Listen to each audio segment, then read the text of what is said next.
Ministry of Fisheries and Forest has issued a stern warning to the public to first obtain a license before cutting mangroves. This follows recent complaints that mangroves were being chopped down recklessly in some locations around the Central Division. A vital part of our foreshore, authorities are now cracking down on its abuse. Sherry-Ann Wilson has the details. The management of mangroves is not specifically catered for by one department, according to the Permanent Secretary of Fisheries and Forests. Williamino Porto says they will issue a license following approval from the Ministry of Lands.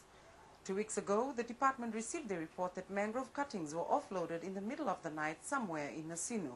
So there's a little bit of, we pull from little bits of legislations from various departments and ministries to manage mangrove.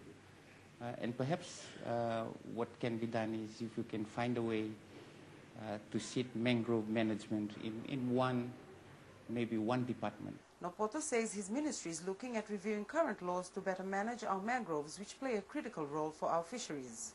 In relation to our coastal inshore ecosystem fisheries, and see whether we can sit mangrove in there or otherwise then advise as to where we think mangrove sits.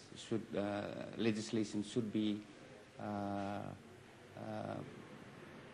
kept under, if you like, or maybe under lands or under environment, totally, so that from A to Z of mangrove, they manage and monitor.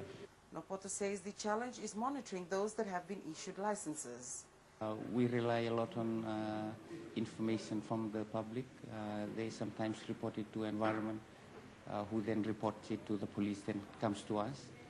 But the bottom line is that when people are cutting mangroves, there's supposed to be a license issued by the forestry department. Educating and raising awareness is also critical in the sustainable use of our mangroves.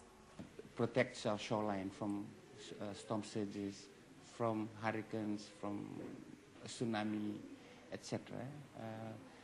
I think as we try and manage the legislation, we need to be educating people also as to the usefulness of mangroves to us. The Plant a Million Tree campaign, to be launched on the 14th of next month, will also tie in our mangroves. And try and instigate tree planting where it has been depleted, where it is no longer offering the shelter it used to offer before as a sanctuary for our fisheries. But it's an issue that we should be tackling now. Writing up the right legislation is what we're doing. The National Environmental Council is working on looking at mangrove management plan. Reflecting their importance, mangroves have since been included into the Fisheries Ministry's Coastal Management Plan. Sherry-Ann Wilson, One National News.